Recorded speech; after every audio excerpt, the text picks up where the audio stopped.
Hey everybody, this is John Jordan Chronicles YouTube channel, back with another video. Today we're going to have a discussion about the murder of Dr. Devon Hoover, a neurosurgeon, prominent neurosurgeon out of the Detroit, Michigan area.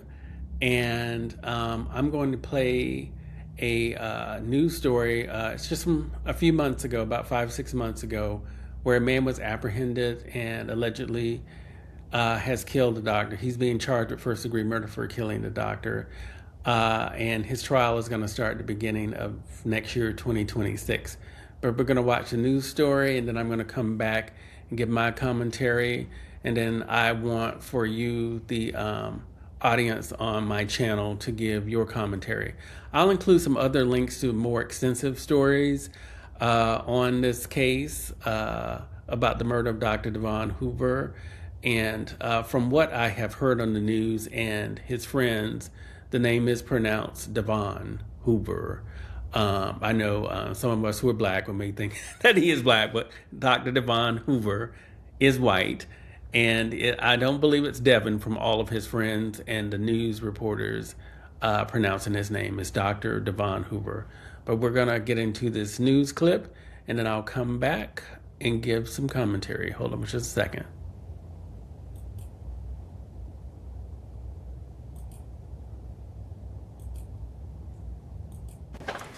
Well, now to the man accused of murdering a beloved Detroit neurosurgeon, going to trial. Desmond Burks allegedly killed Dr. Devon Hoover back in April of 2023. He's also charged in a road rage shooting that took the life of a Dearborn man this past April. Well, today Burks was bound over for trial on a long list of charges, including first-degree murder, felony murder, and larceny. 7 News Detroit reporter Darren Cunningham has been in court every minute of this high-profile preliminary hearing. He joins us now with a look at what led a district court judge to send this case to trial. During closing arguments, the prosecution admitted this case relies on circumstantial evidence. In fact, investigators never recovered a gun that one of Desmond Burks' former lovers say he watched Burks toss into the Rouge River. Dr. Devon Hoover's family left 36th District Court satisfied during what's been a horrible family tragedy. They sat through 3 days of disturbing testimony during the preliminary exam, where witnesses recall helping Desmond Burks steal from the neurosurgeon. It was enough for the judge to rule in favor of the prosecution on the 4th day. The court does find that there's probable cause to believe that the defendant did commit the crimes charged. The challenge for the prosecution: there are no eyewitnesses to the crime. Yes, this is a circumstantial case. Yes, you have to connect the dots, but I think the picture that we've been painting all along is the one issue in this case is who murdered Dr. Hoover. Prosecutors say Hoover often paid Burks for sex. As for motive to kill him, the prosecution says Burks perhaps may have been jealous of Hoover's success, greedy, or that there could have been romantic jealousy, as revealed in text messages. Where Dr. Hoover inquires whether or not Desmond would like to introduce another third party. The prosecution is wondering why Burks left his cell phone at home, yet allegedly brought a gun when Hoover came to pick him up and take him to Hoover's home the day the doctor died. There's no testimony given that Mr. Burks had a gun on April 22nd. The defense says premeditated murder has not been proven. It's apparent from the evidence in this case that Dr. Hoover lived a dangerous lifestyle.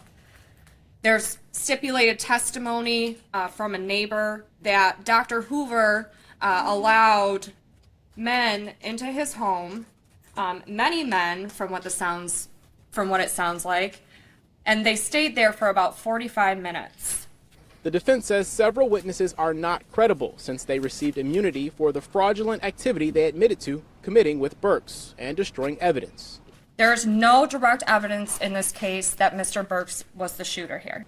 Burks' next court date is July 3rd, where he will be formally arraigned in circuit court, and a trial date will likely be set.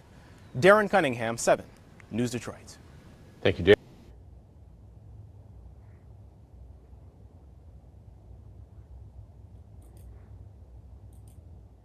Okay, so I'm back. So that's the latest story. Like I said, that was just a news report from about 6 months ago. But the trial for Desmond Burke, the man who has allegedly shot Dr. Devon Hoover in the head twice and left him in his Detroit home, Just some background from it. I know I saw a report earlier this year where the Detroit police had done an extensive investigation since April of 2023 to narrow down and arrest Desmond Burke for shooting Dr. Hoover.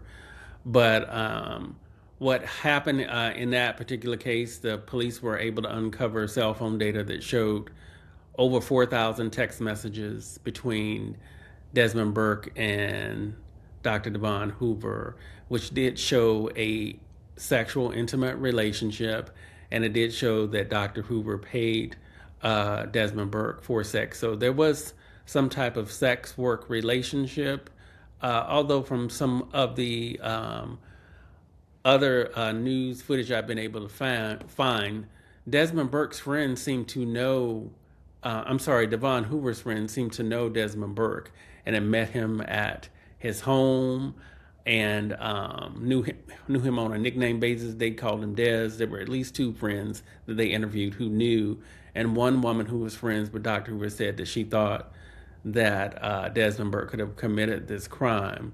So to me, that says there was a little more than sex work relationships. But what I want in the comments is those of you who have done sex work with a sex work client relationship, do you typically become involved with their friends, get to know their friends?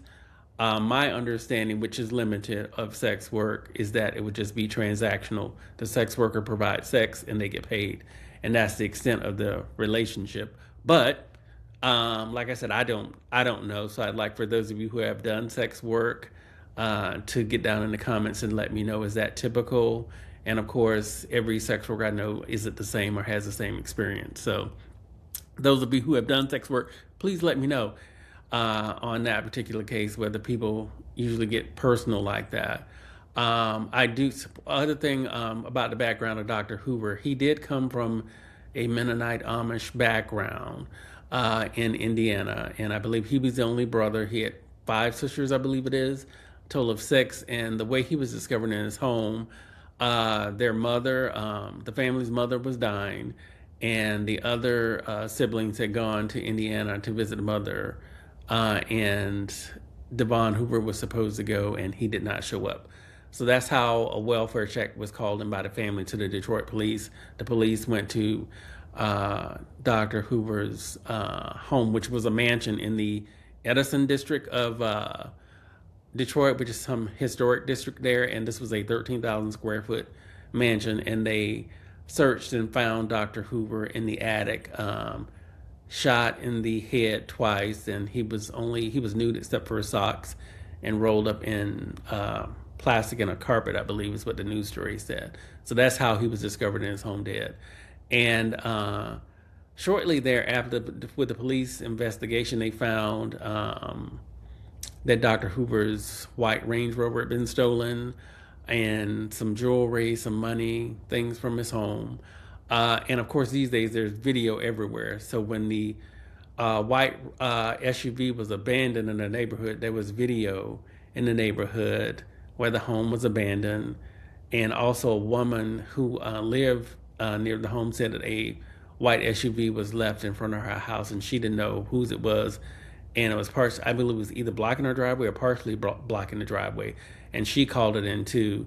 And the video surveillance from the neighborhood showed that a man leaving that SUV, I figured it appeared to be a man leaving and abandoning the SUV. And part of the way that Desmond Burke was apprehended is Desmond Burke's mother saw that police video footage on the news, and identified the person leaving the SUV as her son. She said, of course, mothers know their children, but also she had given him as a Christmas present, I believe, a leather jacket that he was wearing when he was abandoning that SUV. And also in a separate incident, Desmond Burke was in a shooting, and he had a permanent injury that resulted in a limp. And his mother said she knew he had that limp. So that's how he was identified as the man who abandoned Dr. Hoover's SUV. So there's that. A lot of the people in the comments on the videos that I've been able to find are saying that, because Dr. Hoover was a 53-year-old white man and Desmond Burke is a 34-year-old black man, that it was just, a man looking for a big black cock, as we say in the gay world. And I can't dispute that. But the people always saying that they thought that Desmond Burke was being taken advantage of. But I'm not buying that narrative or that point of view, because Desmond Burke is not a 20-year-old who ran away from home and who was doing survival sex work or something like that. I don't think it's a situation like that Ed Buck situation out in LA a few years back. This was a 34-year-old man who, once he was arrested, has been a career criminal. Also, as you saw in this news story I showed, after the doctor he allegedly killed in 2023, there was another man, a 67-year-old man that had a minor fender bender accident with Desmond Burke, and Desmond Burke has a second murder charge waiting on him, because in that particular case, after the accident, when the man and Desmond Burke got out of their cars to discuss the accident, Desmond Burke, one news report says he shot him, another one I thought said he beat him and physically, and the 67-year-old man was taken to the hospital and he later on died. So Desmond Burke and that happened earlier this year in 2025. So Desmond Burke has a second-degree murder charge waiting on him after this first-degree murder charge for the doctor. So I'm not buying that Desmond Burke was being taken advantage of as far as the sex work part goes, because Desmond Burke's friends who testified during the preliminary hearing said that they knew that Desmond Burke did sex work to make money, so he did that voluntarily. It wasn't something that he had to do. And also with the doctor, after he was killed, the doctor, money was stolen from the doctor's home, jewelry that was later on pawned, and other items that were found later on at a place where Desmond Burke had lived. So the taking advantage part, I'm not buying. The big black cock part is probably true.